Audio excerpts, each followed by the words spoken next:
complejo articular de la cadera está formado por una sola articulación y es la articulación coxofemoral. Entre sus componentes están el acetábulo del hueso coxal y la cabeza del fémur. Debido a que es una articulación muy estable, es la articulación más difícil de luxar. Además, presenta una gran capacidad de coaptación. Entre las estructuras femorales más cercanas a esta articulación tenemos el trocánter mayor del fémur, su trocánter menor, la cabeza y el cuello del fémur, la fosa intertrocanteria, la línea intertrocanteria, la línea áspera y la tuberosidad glútea. Además, esta articulación presenta 5 ligamentos, 2 intraarticulares, 3 extraarticulares. Los intraarticulares serían el ligamento redondo y el ligamento acetabular transverso. Los ligamentos extraarticulares serían el ligamento iliofemoral o ligamento de Bertin, ligamento isquiofemoral y el ligamento pubofemoral.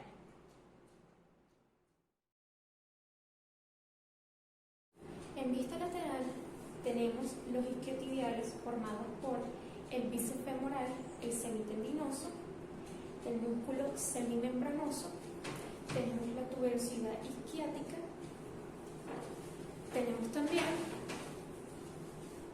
el glúteo medio, el trocánter mayor del fémur.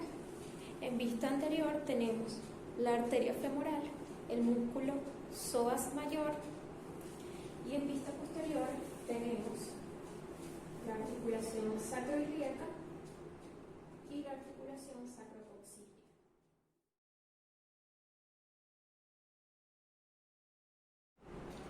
Respecto a su biomecánica, tenemos que en el movimiento de flexión, artrocinemáticamente se da un movimiento de giro y osteocinemáticamente se da un desplazamiento hacia anterior de la diáfisis femoral. En el movimiento de extensión ocurre totalmente lo contrario.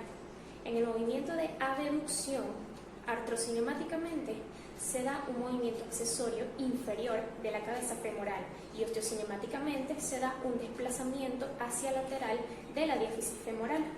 En el movimiento de abducción ocurre totalmente lo contrario.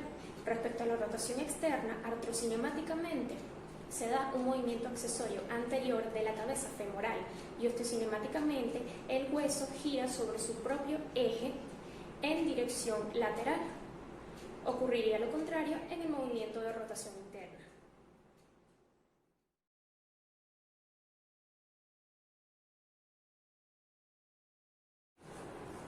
Para la realización del movimiento de abducción, colocaremos el fulcro en la espina ilíaca anterosuperior de la pierna a estudiar, el brazo fijo en la espina ilíaca anterosuperior opuesta y el brazo móvil lo colocaremos en la línea media longitudinal del fémur y a la cuenta de 3 realizaremos el movimiento de abducción de cadera. 1, 2, 3.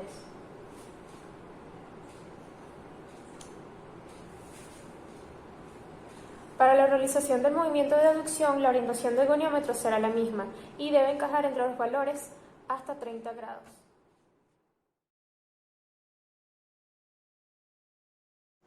Para el movimiento de flexión, colocamos el fulcro en el trocánter mayor del fémur, el brazo móvil en la línea media longitudinal de la pierna y el brazo fijo en la línea media de la pelvis. Y a la cuenta de 3 realizaremos el movimiento de flexión. 1, 2, 3.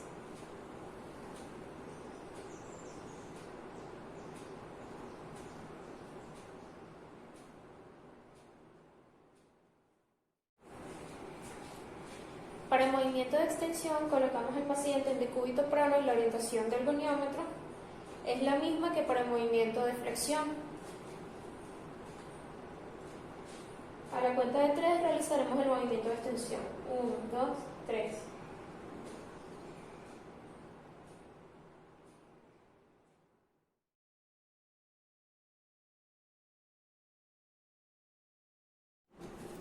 El complejo articular de la rodilla está formado por 3 articulaciones.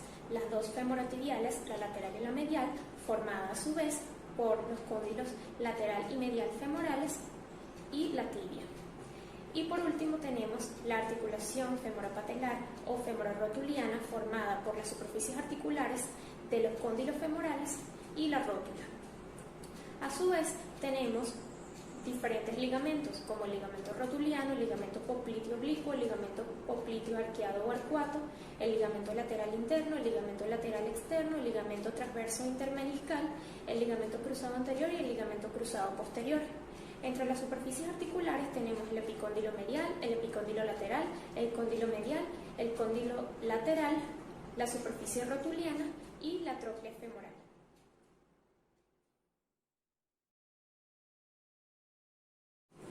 Respecto a las estructuras de la rodilla y la pierna, tenemos el tendón calcáneo, la rótula, el ligamento rotuliano, la tibia, la cabeza del peroné, el fémur, los gastronemios y el músculo sóleo.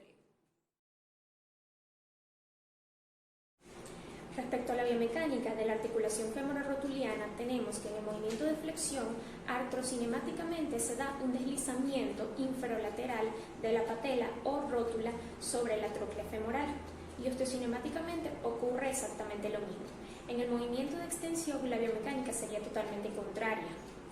Respecto a las articulaciones femorotibiales, en el movimiento de flexión se da un deslizamiento hacia posterior de los platillos tibiales sobre los cóndilos femorales. Osteocinemáticamente se da un deslizamiento hacia posterior de los huesos de la pierna. Y respecto al movimiento de extensión, la biomecánica sería totalmente contraria.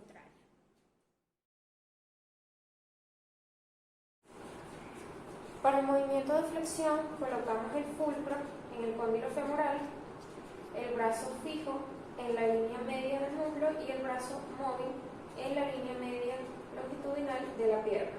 Y a la cuenta de 3 realizaremos la flexión de rodilla. 1, 2, 3.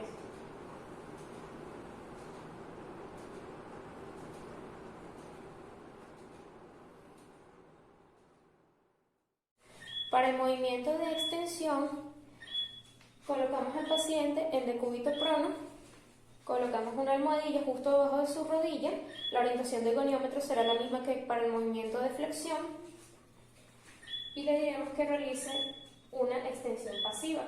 1, 2, 3.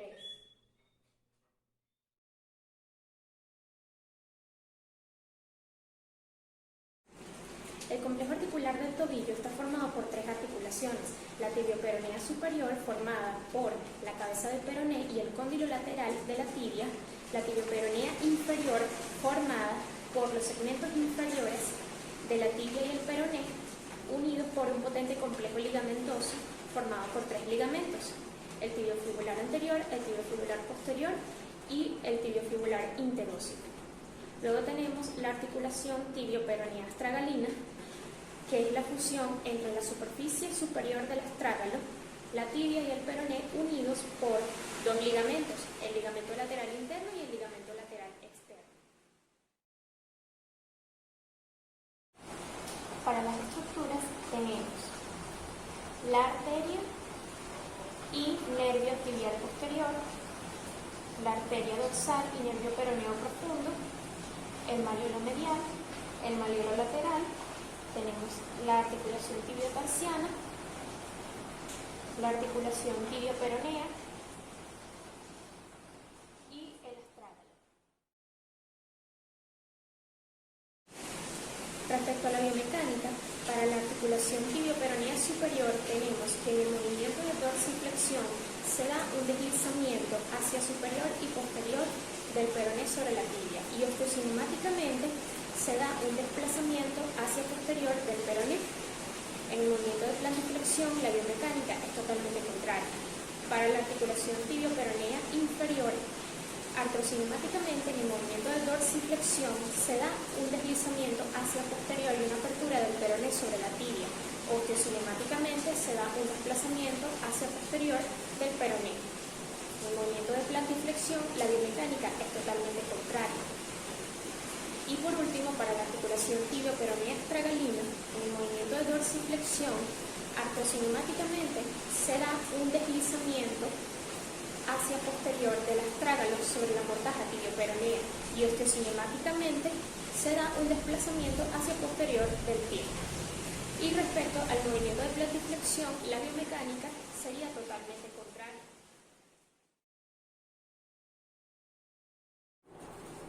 Para el movimiento de dorsiflexión, colocamos al paciente en decúbito prono con la rodilla a 90 grados.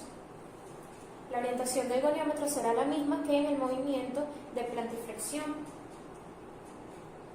Y a la cuenta de 3, realizamos el movimiento de dorsiflexión. 1, 2, 3.